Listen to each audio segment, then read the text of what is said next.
The Subaru BRZ is the small and light alternative to the big, powerful muscle car. The Subaru BRZ has been around for nearly 5 years now, and this year it sees a few upgrades. Like the Toyota version, a few extra ponies are under the hood.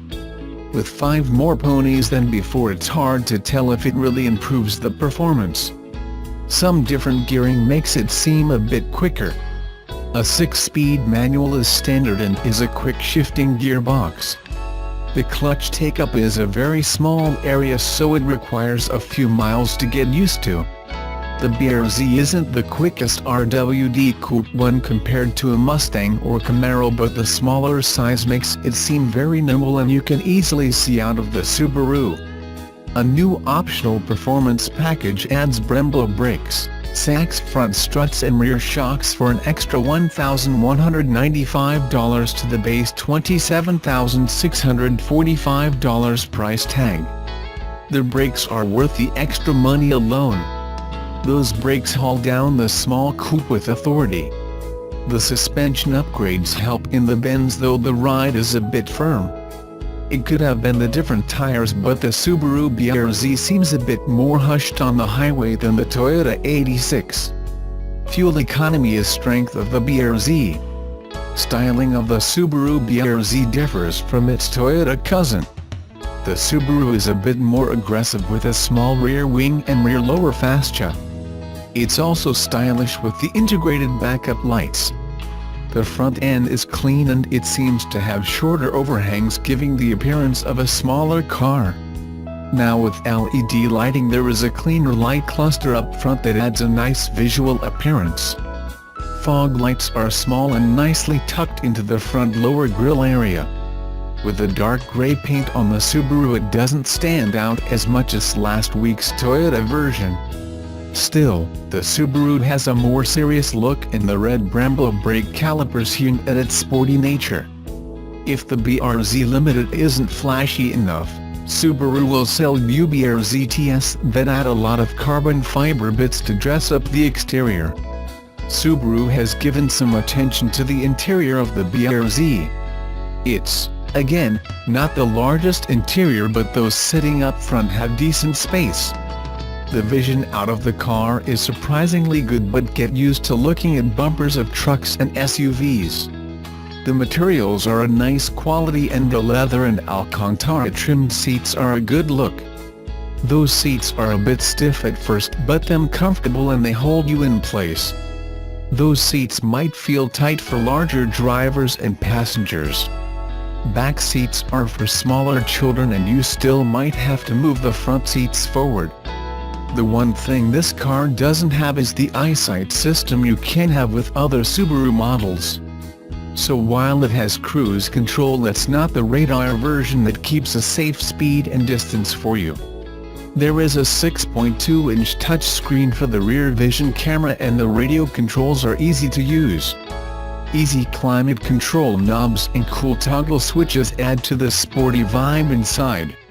The Subaru BRZ is a small coupe that's main mission is to be a fun driving car.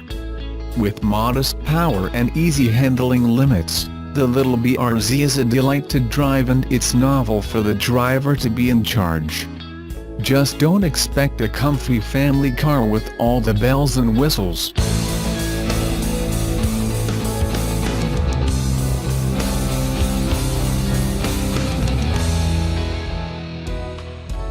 Battery electric car sales are growing more slowly than the Cirrus notebook. Even in green California, and despite a 30% increase over 2016, sales of battery electric vehicles accounted for only 2.5% of all sales in the state last year, according to the California New Car Dealers Association. The Nissan Leaf was the earliest practical battery electric vehicle on the road, and it was a landmark vehicle when it debuted on American highways in late 2010. More than 300,000 of the little electric cars have been sold since, about half of them in the US, making the Leaf, by Nissan's reckoning, the top-selling global battery electric vehicle of all time. But the Leaf has gained competition and lost market share since 2010. Nissan said it sold 11,230 of them last year. Before you start cracking wise about Nissan needing to turn over a new leaf, the 2018 actually is a new leaf. The new model goes farther on a charge, recharges faster, has more features, is better looking and costs less than the 2017. The leaf profile is lower, longer and sleeker. With sportier edges, it looks more like a car and less like a science experiment than previous models. Range has risen to an EPA-approved 151 miles, up from 107 miles, powered by a 40 kWh lithium-ion battery, replacing the 30 kWh battery on earlier models. That and some software changes have made the Leaf livelier. Horsepower and torque numbers are up substantially on the 2018 model, which jets silently from corner to corner and up to freeway speed. The range and battery life can also be extended using a variety of driving modes, giving the driver more control over how the Leaf's battery power is spent. A 6.6 kW onboard charger can juice the Leaf up more quickly than previous models. Nissan says the Leaf can be charged at the rate of 22 miles of range per hour on a level 2 charger or as fast as 90 miles in a half hour at a fast charging station. Among the standard new features is Nissan's e-pedal, a technology that allows the car to apply electronic braking when the driver reduces pressure on the accelerator. This slows the car and will bring it to a complete stop while returning energy to the battery. With practice, the actual brakes seldom need to be applied at all, which increases range and extends the life of the brakes. Nissan is proud of its ProPilot driving assistant feature, which is available in the Leaf. The program is designed to function as an adaptive cruise control system, applying braking and accelerating as needed and helping the driver steer straight too. The feature is not an autonomous driving system but a hands-on driver assistance tool, Nissan says, that is designed to reduce fatigue and stress by liberating the driver from constant use of the brake and accelerator pedals. ProPilot was first introduced in Nissan's Rogue, which aside from the Leaf is the only Nissan vehicle to feature the system. Nissan has given its Leaf a clean new dashboard look and has used fabric and plastics to produce effective sound deadening. Around town and on the freeway, the Leaf is a nice, quiet car. The driver's cockpit is comfortable and spacious, though the back seats will be a little cramped for full-size adults. Those backseat folks are given cup holders but no plug-in ports for their devices. The storage area behind the front seats is adequate, and gets bigger when the rear seats are folded forward. But as on a lot of battery electric vehicles, there's a battery back there, which will make loading a bicycle or large box a little difficult. The entry-level Leaf starts at $30,875. The car comes in S, SV and SL trim lines. The model I drove was an SV, which differed from the entry-level S by having a navigation system and Apple CarPlay. It was also equipped with an all-weather package, a $900 upgrade that included heated front seats and steering wheel and a $2,200 technology package that provided ProPilot and other safety features such as blind spot warning, rear cross-traffic assist and pedestrian detection. The Leaf also makes a very subtle backup noise, like a quiet version of the backup beep on a commercial delivery truck.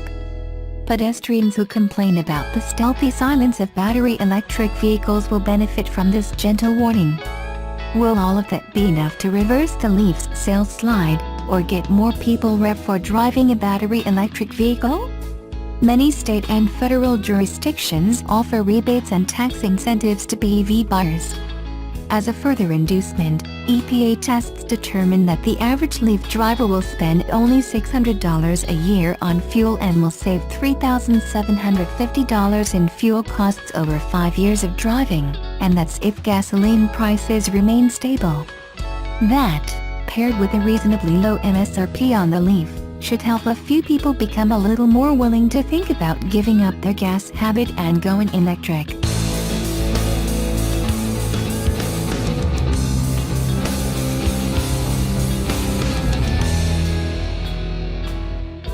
At first glance, the 2019 Subaru Forester appears to be just a nip and tuck. with a mild redesign that would be hard to tell from the 2018 model if you're not looking at them side by side. But scratch beneath the surface and you'll find that Subaru has started with this all-new Subaru Global Platform, improved the Forester in every facet, but kept many of the attributes that have helped this generation take it to unprecedented sales success. However, Subaru has also dropped a couple of features that fans of the brand love to applaud, but must have been rare to buy. As with so many cars these days, the manual transmission will not return, and perhaps less expected is the omission of the turbocharged XT model that brought a bit more power and fun to the compact SUV segment. The sole powertrain is now the 2.5-liter Boxer engine, updated with direct injection and exhaust variable valve timing to yield 182 horsepower and 176 pounds-ft of torque, up from 170 horsepower and 174 pounds-ft. The engine also adds auto stop-start. The Lineartronic CVT is the only transmission on offer, and Subaru's symmetrical all-wheel drive is standard, which will help it stand out from so many brands that start with front-wheel drive and charge extra for AWD. Although official fuel consumption ratings aren't yet confirmed, Subaru expects the Forester to hit 33 mpg on the highway, which is just one better than the current model's 32, with a 26 mpg city rating to go along with it. Further cementing its Winter Champ credibility is 8.7 inches of ground clearance, and top models boast new snow modes for the AWD via the X-Mode selector. Winter weather isn't the only area that gets attention from the AWD system, as X-Mode also simulates low-range gearing and optimizes the AWD engine, brakes, and stability control for better control on slippery surfaces and steep inclines, with a hill descent control function built in as well. Brake-based torque vectoring will help with cornering in any conditions. The AWD system isn't the only system that can be tailored to specific driving conditions, with SI Drive now standard, allowing drivers to select efficient or sporty driving characteristics to suit their driving style or inclination. The new Subaru Global Platform debuted on the compact 2018 Impreza and Crosstrek, and was then stretched for the mid-size 7-seat Ascent that is just about to hit the market, and it will underpin everything in between for the Subaru brand.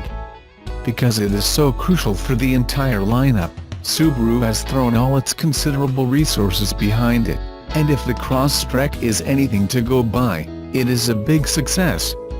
As with other new models, Subaru promises a quieter cabin, greater stability, and increased agility thanks to the new platform. In the Forester, the new platform yields a wheelbase that is over an inch longer, now stretching to 105.1 inches. The primary beneficiary will be rear seat passengers, with an extra 1.4 inches of legroom in back, and increased headroom, legroom and shoulder room throughout the cabin. Subaru also sweats the details, and something you won't see easily is that it has again redesigned the door openings, as it did for the 2014 model as well, to make it easier to get in and out and install child seats. Cargo space is also up a bit more than a cubic foot, its maximum 76.1 cubic feet, jumping ahead of segment leaders like RAV4, 73.4 and CRV, 75.8. Curiously, no mention is made of cargo space with the 60/40 split folding rear seats in place. This is a much more important figure, as that is the most commonly used configuration, and its current 31.5 cubic feet is a fair bit short of the CRV's 37.6 or the Nissan Rogue's whopping 39.3. The Forester cites a 5-inch wider rear opening that beats many in the segment, and top trims get a standard power tailgate that is also an option for lower trims. Of course, numbers don't really tell the whole story, and Subaru took into account what owners actually use their Foresters for. Materials for the cargo area and interior are chosen with an eye for durability and resistance to damage from mice and kids and firewood. But the controls are laid out in a familiar setup that will make it easy for owners to skip the learning curve, except perhaps with the Starlink infotainment system, though Apple CarPlay and Android Auto are standard. While the in-dash Starlink system has had its growing pains, recent versions are improving in responsiveness and ease of use. The functions of Starlink's connected services are worth noting. Forrester's option with push-button start can be started remotely using the Starlink smartphone app. This can also be used to activate the climate control to cool it down on sweltering hot days or warm it up on winter mornings.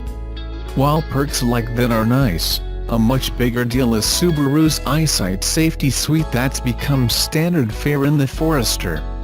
The 2018 Impreza and Crosstrek earned it, with the only area where it did not receive a top score was the Crosstrek headlights. However, the Forester features standard LED headlights with steering responsive headlights and high beam assist available on higher trims. The global platform introduces a new version of the Subaru ring-shaped reinforcement frame design, a design that has made pretty much every Subaru model a permanent fixture at the top of crashworthiness charts for ages.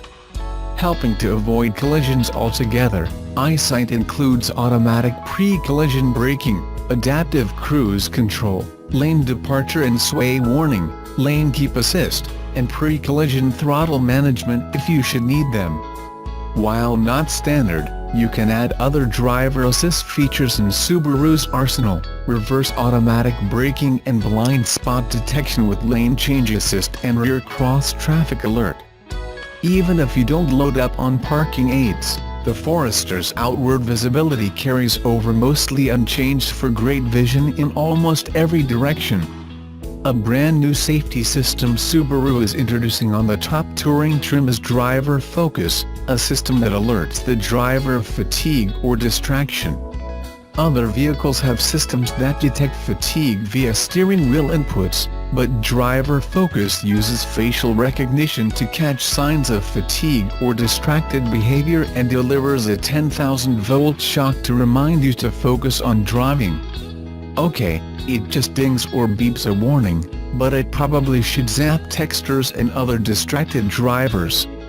Driver Focus also uses facial recognition to remember up to 5 different drivers and match presets for seat position, climate and other settings when it recognizes them. Despite the subtlety of the Forester redesign, it will serve compact crossover shoppers looking for something a little more rugged than some of the milder soft-roaders in the segment, with competitive practicality and features. Subaru has turned the corner on efficiency as well, so that's no penalty, and driving manners should be among the best. Some Subaru loyalists might decry the lack of manual transmission or the Hypo XT model. Doubtless, the sad reason for this is that it will be more profitable for the company to narrow its lineup to one powertrain combo. A sporty-looking sport trim will have to suffice. No word from Subaru on pricing, but with a simpler lineup when it arrives this fall, we don't expect prices to change drastically. To stay competitive, it might be aggressive and match the current base price, even with the manual and so much safety equipment standard. The 2018 Forester 2.5i manual currently starts at $22,795 with $915 destination, adding $1,000 for the CVT and climbing to about $34,000 for fully loaded 2.5i models. Pricing is key to whether Subaru's new one-size-fits-all 2019 Forester offers greater value for the majority of owners by giving consumers what they want for less.